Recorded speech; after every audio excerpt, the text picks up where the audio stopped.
안녕하세요. 지금도 집값이 계속 오를 거다라고 낙관론을 펼치는 이들이 있습니다. 30대들이 그런 모습을 좀 많이 보이고 있는데요. 집값이 좀 많이 내려갔다. 앞으로 또 다시 오를 거다. 그러니까 지금이라도 집을 사야 된다. 금리도 좀 낮아지는 것 같으니까 이 낮은 금리에 고정금리로 해서 30년, 40년 하면 괜찮다. 지금이라도 집을 안 사놓으면 영영 집을 못 살 거다. 이런 분위기를 만들어서 지금도 계속 펌프질을 하고 있습니다. 미친놈들이죠. 무주택자는 빚을 내서라도 집을 사는 게 괜찮다. 실수요자들은 상관없다. 이런 얘기들 합니다. 개소리입니다. 절대로 믿지 마십시오. 함부로 그런 얘기 넘어가면 안 됩니다. 사람 심리를 교묘히 이용해서 서두르게 만들어서 빨리 도장 찍으라고, 지금 안 사면 안 된다고 조급한 마음을 갖게 합니다. 그런 조급함, 빨리 결정하라고 하는 거, 하나밖에 안 남았다라고 얘기하는 건 전부 다 사기꾼들의 언어입니다. 지금 안 하면 안 된다. 세상에 그런 거 없습니다. 버스는 지나가면 다음 버스가 옵니다. 물론 지금 놓치면 다음 버스가 안 올 것 같죠. 조급한 마음이 들죠. 그래서 서두릅니다. 뜁니다. 근데 운 좋게 타면 다행이지만 아닐 수 있다라는 겁니다. 그리고 운 좋게 탔다라고 생각했는데 알고 보니까 길이 막혀가지고 엉뚱한 곳으로 가는 잘못한 버스가 될 수 있다라는 말씀을 드립니다. 지금은 절대로 집을 사서는 안 되는 시기다라고 감히 말씀드립니다. 저기 대구에서 분양가 5억인데 무려 2억 4천에 팔렸던, 절반에 팔렸던 일이 있었습니다. 물론 그게 뭐 지인 거래다, 무슨 거래다 이렇게 얘기들을 많이 하긴 하는데 확실한 건 뭐다? 대구 지역에서 일어났던 일인 거고, 대구 지역의 집값이 그동안에 너무 많이 올랐다라는 겁니다. 대구에 평당 1,000만 원이라고 해도 뭐 그래도 대구인데 비싼 거 아니야? 이렇게 생각할 수 있는데 최근에 분양가격이 1,850까지 올랐습니다. 뭐 자재값 때문에 무슨 이유 때문에 올랐다라는데 그냥 건설업계들이 해먹기 위해서 그냥 계속 펌프질해서 올린 호가담합에서 사기친 가격 같습니다. 그래놓고 지금 건설업계는 뭐라 그럽니까?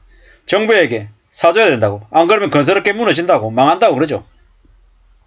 실제로 건설업계가 많이 망하고 많이 망가지고 비정상적인 가격들이 많이 내려와야 된다고 생각합니다.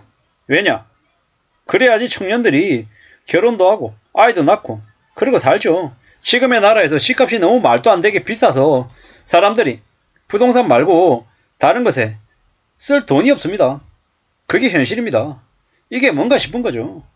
뭐 이번에 다르다, 또 어쩌고 저쩌고 뭐 얘기들을 되게 많이 하는데 다르지 않습니다. 한국과 미국이, 한국과 일본이, 한국과 유럽이 상황이 다르냐고요? 다르지 않습니다.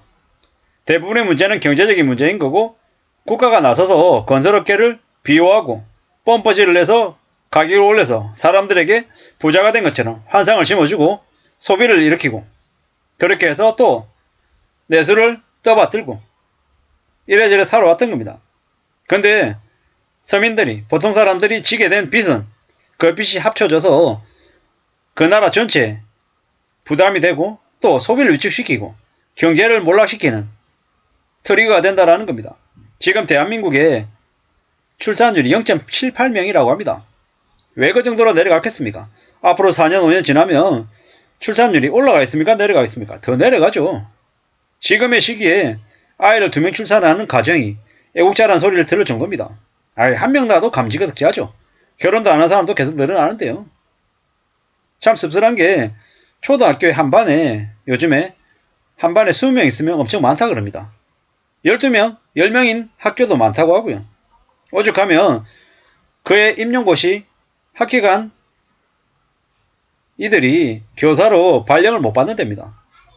왜? 교사 자리가 부족해서요. 반대로 얘기하면 학생이 너무 줄어들어서인 거죠. 이렇게 되면 대한민국의 경제가 어떻게 되겠습니까? 고령화되고 연금을 받아가는 사람은 많고 연금을 내는 사람들은 줄어들면 한국 경제가 암울해지는 거죠.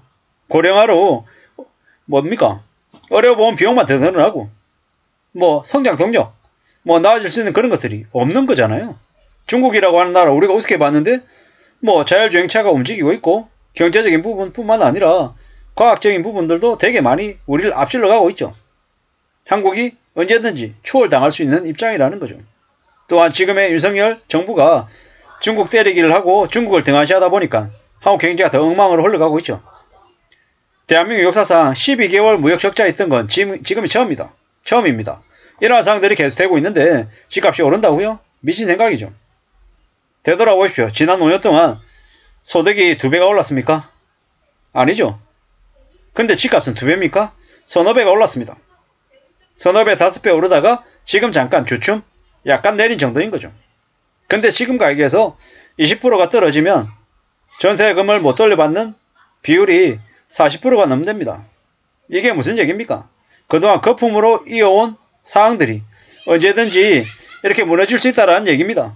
꽤 우려스럽고 무서운 얘기죠.